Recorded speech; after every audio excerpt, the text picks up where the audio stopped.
Hello दोस्तों, कैसे हो। आज मैं लेकर आया हूं आपके लिए एक टॉपिक और आज इस टॉपिक में हम डिस्कस करने वाले हैं चार्ज के बारे में। और चार्ज के डिस्कस करने से पहले सबसे पहले मैं आपको बता दूं कि मैं आज क्लास 12th का फिजिक्स का जो आपका सिलेबस है उसको स्टार्ट करने जा रहा हूं। और इसी के साथ मैं सबसे पहले आज डिस्कस करूंगा electrostatic.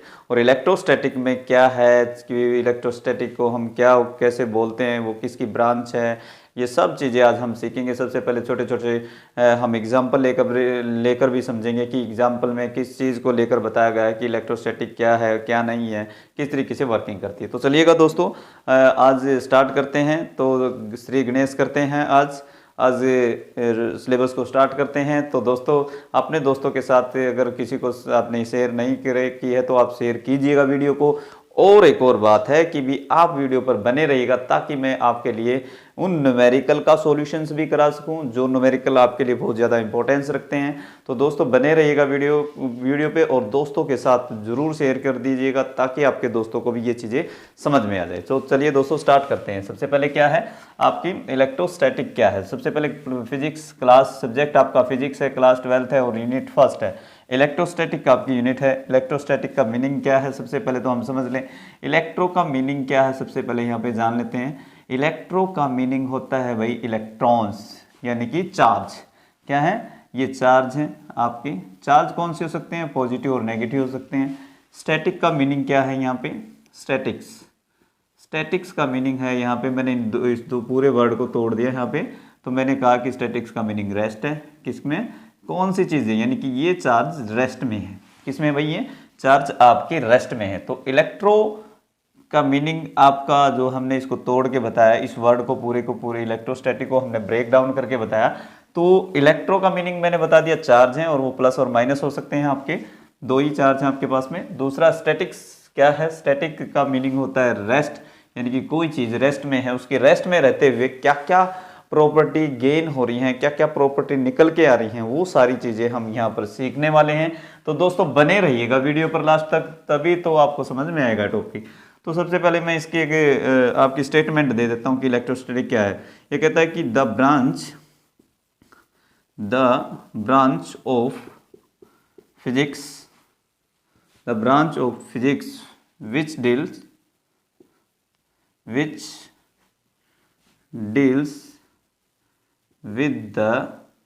with the study of electric, देखिएगा भाई, इलेक्ट्रिक पोटेंशियल, इलेक्ट्रिक क्या, इलेक्ट्रिक एनर्जी, क्या भाई, इलेक्ट्रिक एनर्जी, इलेक्ट्रिक के फील्ड, इलेक्ट्रिक फील्ड किसके कारण, due to a charge at rest. किसमें, due to a charge at rest. और चार्ज जब आपका, उसको हम क्या बोलते हैं, इज नॉन या इज नॉन एंड और इज कॉल्ड इलेक्ट्रोस्टैटिक। क्या बोलते हैं, इलेक्ट्रोस्टैटिक्स। ये है दोस्तों आपकी इलेक्ट्रोस्टैटिक। क्या बोल रहा है इसमें, ध्यान से देखिएगा। The branch of physics which deals with the study of electric potential, electric energy, electric field due to a charge at rest is known called electricity. तो हम इसको क्या बोलते हैं, इलेक्ट्रोस्टैटिक बोलते हैं। तो दोस्तों ये जो चीज़ मैं यहाँ पे आपको बता रहा हूँ कि ये चार्ज के बारे में स्टडी है यहाँ पे, तो ये चार्ज के बारे में ही स्टडी है। सबसे पहले कि ये कहता है कि भी अब ये जो हमने इसको देखा कि भी इंट्रोडक्शंस में मैंने आपको थोड़ा सा बताया कि जो ये इसका इंट्रोडक्शंस था यहाँ पे, या इंट्रो था ये इसका, ये इंट्रो है यहाँ पे इसका, कि भी चार्ज के बारे में किस तरीके से वर्किंग करता है। सबसे पहले मैं इसके आपको एग्जाम्पल दे देता हूँ। कई बार आपने भूले से, कई बार आप सर्दी के टाइम पे ज़्यादातर होता है ये फिनोमिना कि जब आप अपने सिंथेटिक जो आपके शर्ट होते हैं जैसे वो आप ऐसे उतारते हो तो आप देखते हो कि आपके स्किन के ऊपर जो हेयर्स होते हैं वो क्या करते हैं, थोड़ी सी साउंड क्रिएट करते हैं, क्रैकिंग की साउंड करते हैं, क्रैकल साउंड। तो आपको लगता है कि पता नहीं क्या मेरे हेयर में क्या हो गया है, जादू सा निकल के आ रहा है कि भी यहाँ पे ना कुछ साउंड क्रिएट हो रही है। तो वो किसके कारण होता है, जब हम ये जो शर्ट होती है हमारी, ये जब हमारी स्किन के साथ ऐसे रब करती है तो उस टाइम पे हमारी जो स्किन है सर्दी के टाइम में ड्राई हो चुकी होती है। तो उस टाइम पे जब हमारा ये फ्रिक्शंस जो अगर हम बात करें यहाँ पे ज़्यादा हो जाता है। जब फ्रिक्शंस ज़्यादा होता है तो क्या होता है कि हमारे जो है ये जो शर्ट है और हमारे हेयर हैं वो क्या हो जाते हैं, यहाँ पे चार्ज्ड हो जाते हैं। और जब चार्ज्ड होंगे तो वो अपने रिपल्सन और अट्रैक्टिव प्रॉपर्टी दोनों प्रॉपर्टी यहाँ पर दिखाएंगे। तो उन दोनों प्रॉपर्टी को जानने के लिए आज हम यहाँ पर सीखने वाले हैं चार्ज के बारे में। तो ये छोटा सा इंट्रो जो था आपका ये इलेक्ट्रोस्टैटिक के बारे में, ये क्या था, ये branch of physics which deal with the study of electric potential, electric energy, electric field due to a charge at rest is known as और कोल्ड, क्या बोलते हैं इसको, इलेक्ट्रोस्टैटिक बोलते हैं। तो दोस्तों ये आज इंट्रो के लिए इतना ही है आपका। और इंट्रो में आपके लिए ये मैंने बता दिया कि भी हम इलेक्ट्रोस्टैटिक किसको बोलते हैं, किसको समझते हैं और इसके बारे में आज हम क्या करने वाले हैं। तो चलिएगा दोस्तों आगे हम करते हैं कि इसके कुछ एग्जाम्पल लेके मैं आपको बता देता हूं कि कौन कौन से इसके एग्जाम्पल। तो चलिए दोस्तों चलिएगा हम कुछ इसके एप्लीकेशंस हैं इलेक्ट्रोस्टैटिक की इंट्रोडक्शंस में ही, इंट्रो में ही हम उन चीज़ों को देखेंगे। सबसे पहले तो इसको आगे चलने से पहले हम कुछ इसके कुछ एप्लीकेशंस हैं, उन एप्लीकेशंस के ऊपर थोड़ी सी एक नज़र डाल लें कि भी वो क्या क्या है हमारी। तो उन्हीं को लेके हम थोड़ा सा यहाँ पर देख रहे हैं कि कौन कौन सी ऐसे हमारी जो चीज़ें हैं जो इलेक्ट्रोस्टैटिक के ऊपर काम करती हैं और नहीं करती हैं, वही चीज़ें हम यहाँ पर थोड़ी सी सीखने वाले हैं। एप्लीकेशंस में हम देखने वाले हैं कि उनके अंदर क्या आता है। सबसे पहला एग्जांपल आपका रहेगा एप्लीकेशंस में फोटोकॉपियर।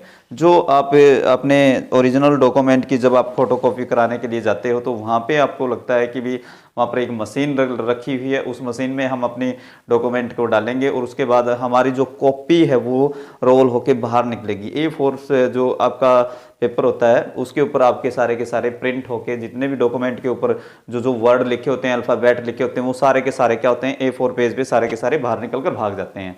ठीक है, तो वो हमें as it is same to same आपके क्या मिल जाते हैं, आपके वो अल्फ़ाबेट, वो वर्ड, वो जो सेंटेंस, जितने भी नंबरिंग है आपकी उस पेज के ऊपर हमें मिल जाती है। तो वहाँ पे भी हमारा जो फिनोमिना है, जो प्रिंसिपल है, वो यही इलेक्ट्रोस्टैटिक का ही प्रिंसिपल काम करता है। तो इस चीज़ को भी समझे आप। दूसरा है इलेक्ट्रिक कैपेसिटर। इलेक्ट्रिक कैपेसिटर या कंडेंसर हम जिसको बोलें, जो कि आपका फैन वगैरह में यूज होता है। जब फैन चलता है तो वाइट कलर का इस सिलेंड्रिकल टाइप का इस तरीके से आपका एक कैपेसिटर या कंडेंसर हम उसके ऊपर जोड़ते हैं। उसके बाद हम क्या करते हैं, फैन को जब ऑपरेट करते हैं, जब चलाते हैं, ऑन करते हैं, स्विच ऑन करते हैं, तो वहाँ पे आपका फैन बहुत ज़्यादा तेज़ी से घूमता है। जब कैपेसिटर के अंदर चार्ज स्टोर करने की जो एक क्वालिटी है या उसकी कम हो जाती है तो उस टाइम पे आपका फ़ैन बिल्कुल स्लो घूमने लग जाता है। तो इलेक्ट्रीशियन जो होता है, वो इंजीनियर जो आता है आपका, वो कहता है कि भी इसका कंडेंसर या कैपेसिटर जो है इसका ख़राब हो चुका है, आप इसको चेंज कर लीजिएगा ताकि आपका फ़ैन दोबारा से क्या हो, दोबारा से सही तरीके से पूरा ऑपरेट हो सके, पूरा ऑन हो सके। और वही चीज़ हम यहाँ पर सीखने वाले हैं आज। तो उसमें भी हमारा यही प्रिंसिपल है कि भी ये काम होता है। ये तो आप कनेक्टिविटी आपके आसपास में रहती है। फोटोकॉपियर मशीन है, इलेक्ट्रिक कैपेसिटर है, वन डे ग्राफ जनरेटर भी इसी के ऊपर काम करता है। दूसरा पावर फैक्टर करेक्टर भी हम इसी को लेकर काम करते हैं। स्प्रे पेंटिंग, ये भी आपकी कनेक्टिविटी में रहती हैं ज़्यादातर चीज़ें। स्प्रे पेंटिंग का मतलब है जब आपकी कोई आप बड़ी चीज़, लोहे की कोई चीज़ लेकर आए और आप उस पर क्या कराना चाहते हैं, वो बिल्कुल शाइनिंग सरफेस होता है उस टाइम पे जब हम नहीं लेके आते हैं, मगर हम चाहते हैं कि अगर हमने उसके ऊपर पेंट नहीं किया तो वो क्या हो जाएगी, वो लॉन्ग टाइम तक नहीं चल पाएगी और वो ऑक्सीजन के साथ में रिएक्ट करके उसको क्या कर देगी, वो आपका जो आयरन है वो क्या होना शुरू हो जाएगा, वहाँ पर डैमेज होना शुरू हो जाएगा। इसलिए हम क्या करते हैं, हम क्या जाएंगे, पेंटर के पास जाएंगे और वहाँ पर कहेंगे कि भी हमारी इस पूरी की पूरी गाड़ी को या हमारी इस पूरी मशीन को क्या कर दीजिएगा, पेंट कर दीजिएगा, ताकि ये हमारी थोड़ी सी वहाँ पे इस पर कुछ जंग या रस्टिंग ना हो। तो उसी चीज़ से बचने के लिए हम पेंट करवाने के लिए जाते हैं। मगर हमें पूरा ज्ञान नहीं होता इस चीज़ का, तो हम वो स्प्रे पेंटर क्या करता है कि वो स्प्रे करता है ऐसे यूँ जैसे पानी की तरीके से। ठीक है, तो स्प्रे पेंटिंग मशीन उसके पास रखी मशीन के ऊपर पेंट कर देता है। ठीक है, तो ये भी उसी प्रिंसिपल के ऊपर काम करता है, इलेक्ट्रोस्टैटिक प्रिंसिपल के ऊपर ही काम करता है। दूसरी बात आती है यहाँ पे, ये भी हमारी बात होगी ये spray painting. Electrostatic shielding, electrostatic shielding भी हमारी इसी में टॉपिक है हमारा। जब हम इसके ऊपर काम कर रहे होंगे, जब हम इसको एक्सप्लेन कर रहे होंगे, उस टाइम पे मैं आपको बताऊंगा इसके बारे में कि इलेक्ट्रोस्टैटिक शील्डिंग क्या होती है। ठीक है। दूसरा है दोस्तों लाइटिंग। लाइटिंग क्या है? Lighting and thunder's. जब कभी कभार आपने देखा हो कि तूफान, आसमान में कुछ हलचल होने लगी है, बादल इधर से उधर भागने लग गए हैं, और बादल इधर से उधर जब भागते हैं तो यानी कि एटमॉस्फेरिक प्रेशर जो आपका होता है वो इधर से उधर भागते हैं, तो वो क्या करते हैं आपस में फ्रैक्शंस करते हैं। और फ्रैक्शंस जब करते हैं तो उसमें से हमें ऐसा लगता है कि जब बारिश या तो हो चुकी होती है, उसके बाद थोड़ी सी गड़गड़ाहट हमें बादलों से, क्लाउड्स से जो क्या सुनने को मिलती है, हमारे कानों को सुनने को मिलती है कि कहीं बहुत ज़्यादा गड़गड़ाहट हो रही है और उसमें से कुछ ना कुछ ऐसा नेचुरल फिनोमेना है कि उसमें कुछ ना कुछ एक्टिविटी होगी। तो उस चीज़ को देखने के लिए हम बाहर निकलते तो हमें देखता है कि बादलों के अंदर तो लाइटिंग हो रही है बाबा। उस लाइटिंग से बचने के लिए हम क्या करते हैं, वापस घर के अंदर छुप जाते हैं ताकि वो लाइटिंग हमें नुकसान ना पहुंचाए। अब लाइटिंग को तो क्या चाहिए बाबू, कंडक्टर चाहिए, और कंडक्टर के लिए क्या है, हमारी बॉडी भी इस्तेमाल हो सकती है और दूसरे जितने भी कंडक्टर के मटेरियल है वो बॉडी भी इस्तेमाल हो सकती है।